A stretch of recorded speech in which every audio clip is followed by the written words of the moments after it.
I be that nigga with the smooth town chili flow.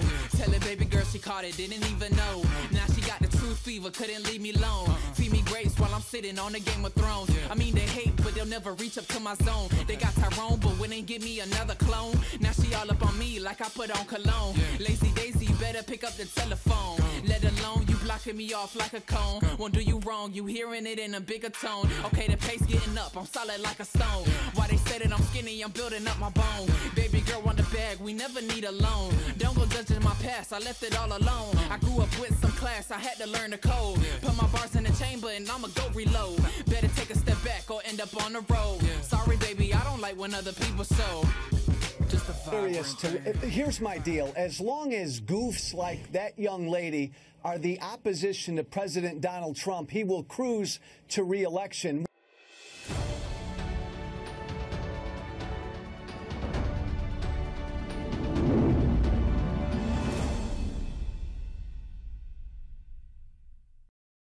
In a bush for 12 hours with an AK-47 and GoPro to film himself, and he came within 4 minutes, which is how far Trump was away from where he was situated, 4 minutes away from killing him. How has this happened? As he went from Hawaii, he's an American citizen, went from Hawaii to Ukraine to help recruit people to fight in the Ukraine war. And the way he describes the Ukraine war is like a child. He says it's good versus evil. And where did he get that idea? From the corporate media in the United States, which has lied us into every war in my lifetime. He also, if you look at his Twitter feed, he repeats the exact same talking points that Donald Trump is a threat to democracy. So if you think someone's a threat to democracy, it almost makes it like the moral thing to do what he did. And where does he get those ideas? He gets them from the corporate media, he gets them from the establishment. Right, but let me play chicken and the egg, Jimmy. Why on earth wasn't more done to stop a lunatic like him, armed with an AK-47, getting so close to Trump? Here's my answer. My answer is they don't care if Donald Trump gets it. I mean, they, meaning the establishment. I mean, they said that they're not going to give him the Secret Service protection that he deserves because he's not a sitting president. If he was a sitting president, they would give him more Secret Service protection, but they're not doing that. Even though he's already getting shot in the head on this one, you think they would have doubled it up, but it's because the establishment doesn't care. They want to get rid of Donald Trump, which is why they're doing 91 cases of lawfare, which is why they impeached him twice. They did January 6th. They did Russiagate. All that stuff is to try to get rid of Donald Trump, who's a thorn in the side of the establishment. Shouldn't it be incumbent on all candidates and everyone in the political world now, given 2 attempts on Trump's life, to dial everything down, not saying things like Trump's the new Hitler? Yes, I would argue that these days there's no greater purveyor of hate and a bigger inciter of violence than Donald Trump. This is why he got elected. Look, the average farmer, the average small-town guy in Michigan, Wisconsin, and Pennsylvania, they may not hear what you and I just heard. They hear the president sticking up for the little guy in America. So I think when he talks like this, I think it plays well with his voters. It's the president sticking up for us. Look, I believe Donald Trump is an existential threat to our democracy. Trump's doing things, and the Democrats are having a hard time keeping up, and they're almost left in the wake almost every hour, complaining and whining about what he's doing. Look, he's trying to go everywhere, Jessica, because he's trying to contrast himself with Joe Biden. And you know what I think about Donald Trump. I think he's a lawless, un-American psychopath. And Joe, I imagine supporters, though, the president would say this is Donald Trump being Donald Trump and sort of representing America's interests. Hallie, he was elected to shake things up here and abroad, and that's what he's doing, and he's doing it in a city that's not used to this kind of thing. As we honor those who died for our country today, Donald Trump referred to those people as losers and suckers. I am tired of lies. The absurdity of the claim that President Donald Trump, even the Donald Trump I knew before he was president, would call fallen soldiers losers and suckers is absurd. Disrespect the military? Are you crazy? From day one, this president has spoken proudly of and has been supportive of the United States military and law enforcement. Yes, the troops, the military, the dilapidated equipment that they were using in the esprit de corps. Has it been worth it? Absolutely. The military lost between 2011 and 2014 $100 billion due to sequestration.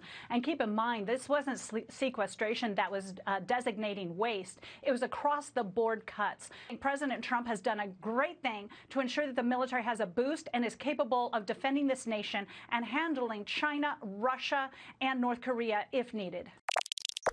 Look, I believe Donald Trump is an existential threat to our democracy. Joe, what do you think? How do you see this playing out, Joe?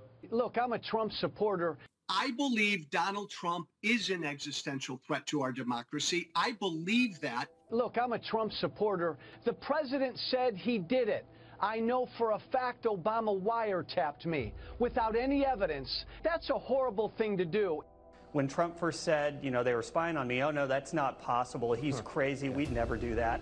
And what they were actually doing was they were spying on him. They were using wiretaps, national security letters, confidential human sources. Where did Trump get this? My God, he's president of the United States. If he thought Barack Obama wiretapped him, why isn't he grabbing James Comey by the back of the neck and demanding answers right away? President Trump has been proven right about wiretapping, and guess what? The all-knowing, holier-than-thou, destroy Trump propaganda media has been caught in a massive lie and a major cover-up. Donald Trump is an existential threat to our democracy. Again, I say that knowing there are nuts out there, you know, who could do anything. I give him a lot of credit, Liz. You know, he's our oldest president. He's 71 years old right now. The guy's a machine. He's all over the world. He was just at G20. Now he's going to go back to France. The man, he's unqualified. He's unfit. He's a child. And he's 71 years old right now. The guy's a machine. He's all over the world. He's reckless. He's erratic. He's a narcissist. And he's 71 years old right now. The guy's a machine. He's all over the world. He's mean. He's cruel. He lies every time he opens his mouth. I give President Trump all the credit in the world because, again, he was standing alone today. You and I don't fully appreciate the pressure he's been under these last few months. I believe Donald Trump is an existential threat to our democracy. Hey, Michael, I voted for Trump in 2016. From Trump supporter to Trump challenger, former Illinois Congressman Joe Walsh recently announced that he will take on the incumbent president in the 2020 Republican presidential primary. Trump also swept the 10 other Republican primary contests on the ballot today. Walsh represented Illinois for one term, narrowly winning his seat in 2010. You know what Trump said? Donald Trump said today that Democrats are trying to destroy our country and they are the enemy from within. You talk about dangerous rhetoric? Come on. Let me bring in, all right, let me bring in Jenna. You just said the exact same thing about Donald Trump. Well, let me bring in Jenna. When people are suggesting on the left that he's a literal threat to democracy, then it's consistent with their worldview that they want to take him out. I mean, they have had the rhetoric of get Trump literally since 2015. They haven't done it out. They've only amplified it. Jenna, I can't, no, stop for 1 second. I believe Trump is a threat to democracy. But regular Americans love what he's doing. I can condemn what happened yesterday and still believe Donald Trump is a threat to our democracy. Don't say that those of us who do believe he is a threat want to take him out. Come on. Let me bring in Louise. Yeah, you want to say something? Yeah, I do.